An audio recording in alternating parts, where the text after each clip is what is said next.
The anointed ones. Welcome. It's not the cosmos that is the biggest mystery, but rather the individual who enters a room and everyone whispers, "How do they do it?" The selected ones seem to be using cheat codes in a game that everyone else finds difficult to play. It's not magic, at least not the type you read about in stories. But even though scientists estimate that the typical human brain can absorb 70,000 ideas each day, they're still stuck on one. How on earth did they pull this off? It's a captivating blend of cunning, mystery, and a little wickedness. People overlook the fact that you don't follow any of the rules because they are too busy trying to figure out your movements. The fact that you're not playing their game could be the key. What's the greatest part? As you drink your coffee casually, you see them lose sleep over it and think, "Oh, that? Just something I whipped up." First of all, you use a frequency that they are unable to hear. They are unable to hear the frequency on which you operate. You're wired that way. It's not that you're attempting to be enigmatic. You see connections, patterns, and chances that most people can't even begin to understand, while others perceive the world through a limited, predictable perspective. Your mind twists, turns, and plunges into regions that others are unaware even exist. It doesn't take the clear-cut route. This is who you are, not a talent you acquired. Although you're just tuned into a greater level of awareness, it seems to them like you're constantly one step ahead. You pick up on the nuances people overlook, such as interpreting nonverbal clues or seeing the slightest changes in a room's vibe. They are frustrated because they can't figure out how you do it. So even if it's not magic, it may as well be. People are fixated in classifying other people and determining what drives them. However, they discover that your edges are too sharp, too fluid, and too surprising when they attempt to put you in a box. They can't stop thinking about you, but they can't sing along since they don't know the words. People are driven insane by this because they are afraid of things they don't comprehend. Although you don't function on predictability, they waste their time attempting to guess your next action. You're connected to a deeper force that elevates the commonplace to the exceptional and makes the impossibly conceivable. Therefore, you're just living in your flow, easily, shamelessly, and at a level others can only imagine achieving, while they're busy attempting to decipher you. Second, your superpower is your problems. Your superpower lies in your challenges. Your strength has been fashioned by the same factors that others see as flaws or failures. You didn't get to where you are because life was easy, and you weren't given a smooth ride. You're here because you've survived wars that most people would have died in. They are unable to comprehend how you have used those setbacks as lessons that have fueled your achievement, and those scars as armor. It's not that you're unbeatable. You've experienced every blow, heartache, and setback. However, you have allowed them to improve you rather than define you. In addition to teaching you how to live, pain taught you how to adapt, fight more effectively, and develop in ways that most people never do. They are unable to identify you because of this. You see adversity as a furnace that sharpens your edge, whereas others see it as something to avoid. They question how you maintain composure in the face of turmoil, and how you continue when things go wrong. They are unaware that you have been here several times before and have adapted to survive the storm. Because pressure has molded you, you don't break beneath it. Your strength comes from years of bearing weights that others cannot even fathom. It is not superficial. The worst part is that you make it seem so easy. They see the outcome of your perseverance, but not the struggle that brought you to this point. They are perplexed and perhaps envious as a result. They believe it's a hidden trick or luck, but it's neither. It's perseverance, fortitude, and the hard-won capacity to transform what was supposed to break you into the same ground you now stand on. The third thing that scares them is that you don't need validation. The fact that you don't need approval frightens them. You move differently in a society where the majority of people are driven by likes, applause, and other people's praise. Your confidence is based on the unwavering conviction that you are already good enough, not on being told you are. People find this unsettling because once you cease requiring their approval, their influence over you ends. They don't understand why you don't recoil when they neglect or criticize you. They express their thoughts to you in the hopes of receiving a response, but none is forthcoming. This is because you've come to the realization that validation is a trap, something that most people never do. You cede control of your happiness, self-worth, and decision-making once you start to rely on it. You have decided to retain that authority for yourself. The fact that this renders you invincible is quite amazing. You're not hesitant when you're not looking for approval. You're not obsessing over every action, worried about what others will think or how it will seem. You follow your gut, your intuition, and your truth. And freedom like that? It's like having superpowers and navigating life with them. People find it unsettling to encounter someone like you because they are so used to using approval to manipulate others. They have no idea how to deal with someone who doesn't faint when criticized or glow when praised. They are unable to understand why you do not pursue fame in the same manner as they do. The true key, however, is that you've already proven yourself. You just needed to tell yourself, "I'm enough," after looking in the mirror. The praise is good, but it's not required. And what about the criticism? It doesn't matter. You're too busy shining on your own terms while others are vying for attention. They will never comprehend you because of this. Write Amen to feel the peace of the angels and show your support with a super thank you up to $20. Fourth, you are patient enough to take your time. Most people find it difficult to understand that you have the patience to play the long game. You are functioning at a whole different level in a society that is hooked to rapid satisfaction and quick gains. You're constructing something long-lasting brick by brick, while they're searching for quick fixes and quick fixes.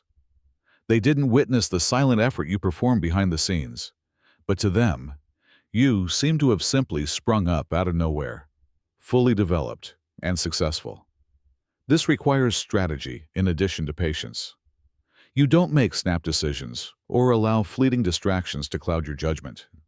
Before anybody even realizes there is a game to play, you are planning ahead, figuring out your plays and predicting results. While everyone else is still learning checkers, you're playing chess. People find this strange since they aren't used to someone who is prepared to forego the now in favor of something better in the future. What makes you unique is your capacity to postpone pleasure. You're silently pursuing something others can't even fathom, while they're rejoicing over little fleeting successes. It's because you realize that true achievement takes time, not because you don't love it. You're establishing a legacy, and that kind of work takes time, so you're not interested in short-lived fame. Because they can't see the hours, the discipline, or the sacrifices, people find it difficult to understand you. They are unaware of the times you remained silent, watched, and allowed others to exhaust themselves in their pursuit of short-term gains. They only see the outcomes, the moment of breakthrough that appears to be straightforward, but is really rather difficult. Your secret is that you're not in a rush, since you understand that the game isn't won with a single play, but rather with perseverance, concentration, and a patience that while others can only admire. The fifth is that you have changed the rules that everyone else follows. They can't figure you out, since you've changed the rules that everyone else follows. You've decided to forge your own route, while others follow the newest fad or adhere to tradition. You know that playing by their standards restricts you, which is why you don't compete or conform, not because you're conceited. Rather, you've made your own game and are so good at it that they aren't even aware they've fallen behind. They follow the crowd, believing that success can be achieved by doing what everyone else is doing, although a little more quickly or better. However, you saw the system's flaws early on. The so-called rules are intended for control and predictability, not for brilliance or innovation. One daring move at a time, you began developing your own playbook, completely departing from theirs. The fact that your tactics don't make sense to them is what really perplexes them. You think in ways they wouldn't dare, take chances they wouldn't think to take, and tackle problems with answers they didn't even know were conceivable. You're creating a new landscape, but they're too preoccupied with following the map to notice.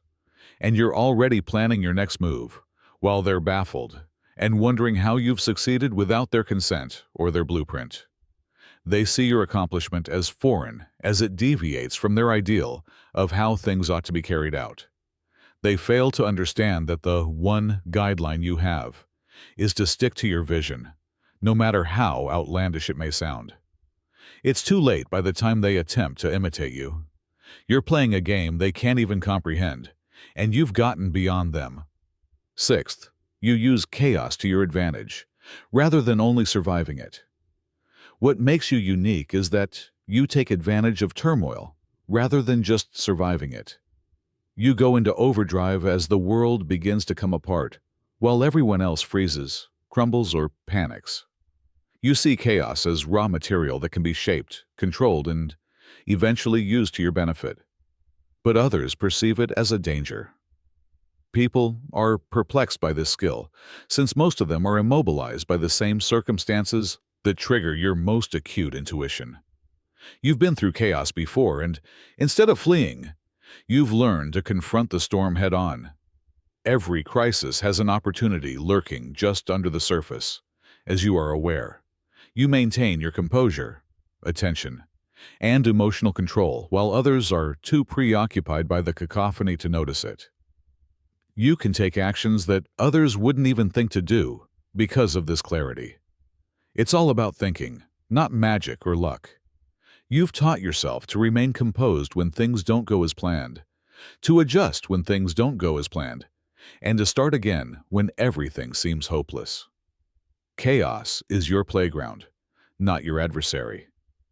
You see freedom, the opportunity to change the rules, take chances, and do what no one else dares, where others perceive uncertainty. The way you appear to move through the debris so easily is what really confuses people. They fail to see that turmoil is something you prepare for, not something you avoid. Now that you've developed your strength in the fire, the same flames that frighten them are also what give you energy. Not only do you survive the upheaval, but you come out of it stronger, wiser, and somehow more powerful than before, leaving others to ponder how you use calamity to your advantage. To share the love of the angels, write Amen and contribute up to $20 with a super thank you. The seventh is that your scars, not your accomplishments, are what give you confidence. Your confidence is so strong because it stems from your scars rather than your accomplishments. Whereas others get their sense of value from titles, honors, and transient recognition, yours is derived from something far more profound, what you have endured. Every scar conveys a tale of resiliency, personal development, and the struggles you underwent to become the person you are today, not one of failure. While accomplishments are wonderful, they may be revoked. Wounds, they're here to stay. They serve as evidence that you have survived the fire and emerged stronger and wiser than before. Those who lack this kind of confidence are unnerved by its peaceful, grounded, and unwavering nature. It is neither ostentatious nor boisterous. They can't see the awards or the praise, so they wonder where you get the confidence to walk with your head held high. They fail to see that your confidence is etched into your very being by the suffering you've gone through, the lessons you've learned, and the lessons you've accepted. It's not a facade or a show. You earned your confidence. It didn't simply happen to you. Those who lack this depth are intimidated by it. They are used to a shallow confidence that is based on shaky foundations. However, because your confidence is linked to your scars, reminders of all the times you were pushed down and choose to get back up again, rather than to outside approval, it remains unwavering. And you are unique because of it. Your confidence is about being totally present, genuine, and unapologetic, not about flaunting yourself. It is an unfakeable strength that causes people to pay attention, even if they are unsure of the reason. The eighth is that you don't let their labels define you. They are unable to identify you because you refuse to be defined by their labels. They attempt to classify you in order to make sense of you, whether it's via praise or criticism. However, they have an issue since you don't fit into any of their preconceived notions.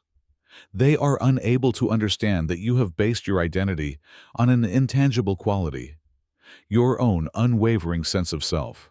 They are easily removed off you, but their labels may adhere to others. You've learned to quit allowing their opinions to define you, not that you don't care what they think. Whatever title best suits the story they have written for you. They want to view you as the one who succeeds, the rebel, the silent genius, etc. In actuality, however, such labels are only an effort to categorize you in a way that makes sense to them. It irritates them because you are not limited to their comprehension. You are unpredictable to them because you have taken the time to discover who you are, not by their standards, but by your own. They haven't worked out how you work on a deeper level. Therefore, they have no idea what you will do next. You're not attempting to live up to anyone's expectations, and you're not seeking attention, validation, or even acceptance. Nothing they throw at you can alter the fact that you have created your identity on your own terms. How easily you live outside of their identities is what really confounds them. They are unable to comprehend how you maintain your integrity in the face of the world's incessant attempts to mold you into someone else. Your power lies in the fact that you have already defined yourself and thus cannot be defined. And as long as you remain loyal to that, no label, no criticism, and no effort to categorize you will ever remain. Type Amen to embrace the angel's blessings. Show your support by giving super thanks up to $20. What really distinguishes you is not a single attribute, but rather the culmination of all the things that make you unique. The limitations and expectations that other people impose on you do not constrain you. Even if they don't comprehend it, people can't help but notice the unique honesty, unwavering vision, and quiet power with which you go through the world. Others are still trying to understand how you've changed the rules, survived adversity, and stayed loyal to yourself. The resilience you've developed throughout your own experiences is what gives you the confidence you possess, not approval from others.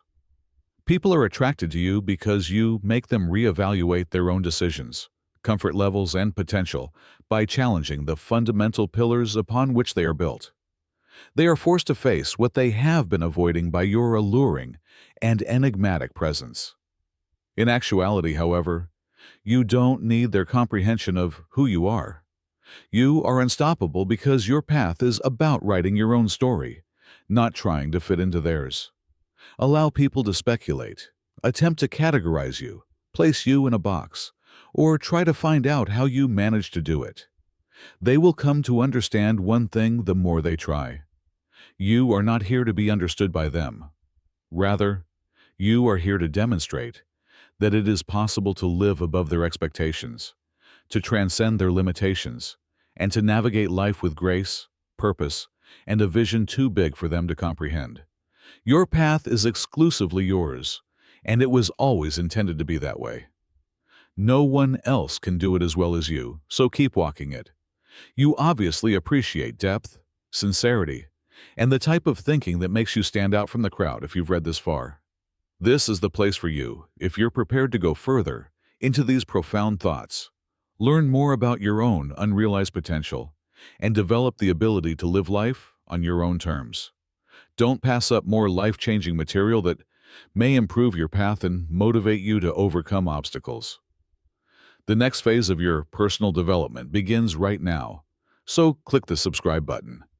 By subscribing, you're not only joining a channel, you're joining a group of individuals who are dedicated to leading confident, purposeful lives, and who don't want to be like everyone else. Go ahead and subscribe right now, and together, Let's continue to push limits, question conventions, and design the type of life that makes others wonder how you managed it. This is just the start. Together, let's traverse this route. May you be blessed.